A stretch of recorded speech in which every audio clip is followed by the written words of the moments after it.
ये देखिए गाइस, आप लोग ये देखिए।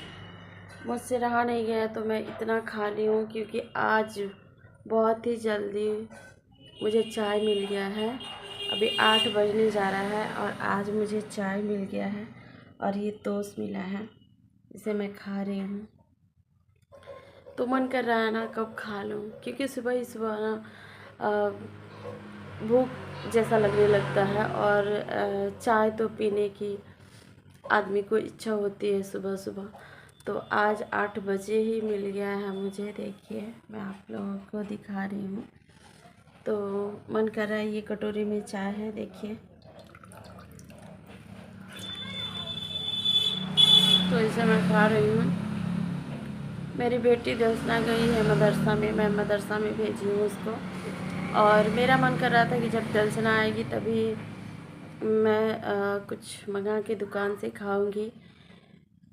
तब तक आज पता नहीं क्या हुआ इन लोगों को कि चाय के लिए मुझे पूछ दिया इन लोगों ने। फिर मैं जाके वहाँ से चाय लेके आई हूँ और यहाँ पर बैठ के खा रही हूँ।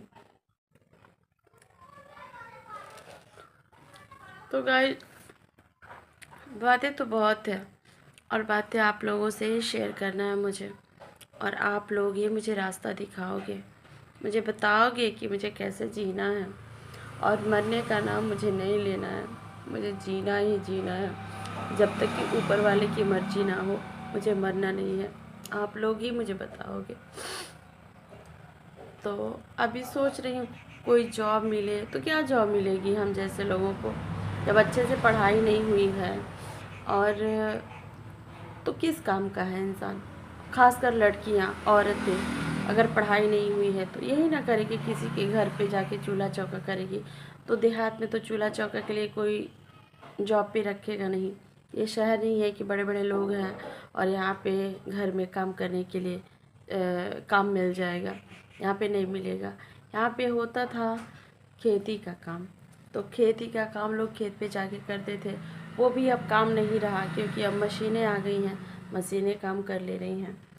तो फिर क्या करेगा कोई।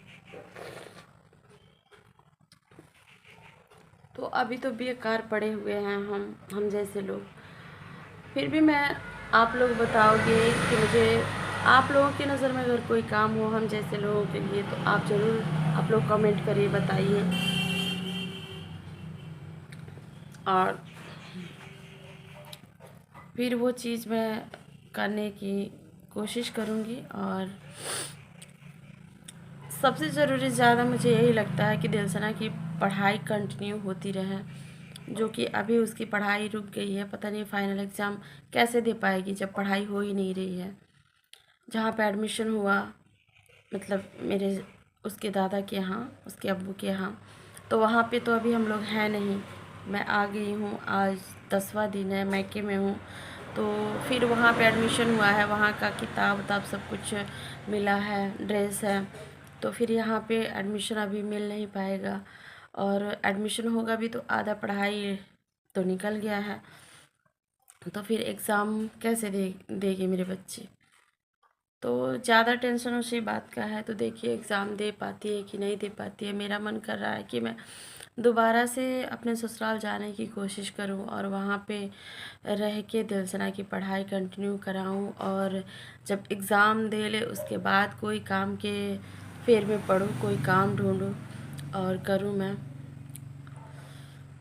हस्बैंड है अभी, वो जेल में है और घर पे नहीं है। वो उनकी दूसरी वाइफ है जो ससुराल में है, मेरे ससुराल में, मेरे ही रूम में। तो मैं कैसे उससे फाइट करूं, क्या करूं मैं, मुझे कुछ समझ नहीं आता है। क्योंकि यहाँ से मेरा ससुराल 19-20 किलोमीटर दूर पड़ता है और मैं अकेले वहाँ पे जाती हूँ। तो अकेले में वो लोग मुझे मार भी सकते हैं। उसका मायका वहीं पे है, मेरी जो सौतन है उसका मायका वहीं पे है। तो वो लोग भी आके, मुझे डर लगता है कि उसके तरफ से होके मुझे मारने लगेंगे, तो फिर मैं अकेली पड़ जाऊँगी, मेरी बच्ची अकेली पड़ जाएगी। इसलिए मैं अभी नहीं जा रही हूँ। तो पुलिस में कंप्लेन किया हुआ था मैंने उसी दिन। तो मेरे हस्बैंड को पुलिस ने पकड़ी, और वो भी कंप्लेन देने की वजह से नहीं पकड़ी है पुलिस, खर्चे वाले जो खर्चे वाला जो केस है मेरा, तो खर्चा नहीं दे रहे थे हमारे हस्बैंड, उस वजह से पुलिस पकड़ी है उनको। 8 साल से मैं अपने मायके में रह रही थी। 4 महीने पहले मैं गई थी अपने ससुराल में। तो जाने के बाद भी हमारे हस्बैंड दूसरी वाइफ के अलावा हम लोगों का ख्याल नहीं रख रहे थे। तो इस वजह से मैं कंप्लेन की थी। बहुत गाली गलौज करते थे हमारे साथ, हमारे बच्चे के साथ, उल्टा सीधा बोलना, ये वो, दिन भर यही सब किए रखते थे। तो फिर भी मैं वहाँ से आना नहीं चाहती थी।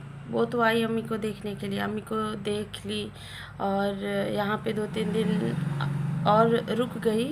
जैसे दिलसना की छुट्टी थी, मेरी बेटी की छुट्टी थी, इस वजह से। तो तब तक वो आ गए यहाँ पे, और यहाँ पे आके भी, ससुरारी में आके भी इतना हल्ला दंगा कर रहे थे और बोले कि आना नहीं है जब तक तो मुकदमा ख़त्म नहीं कर दो।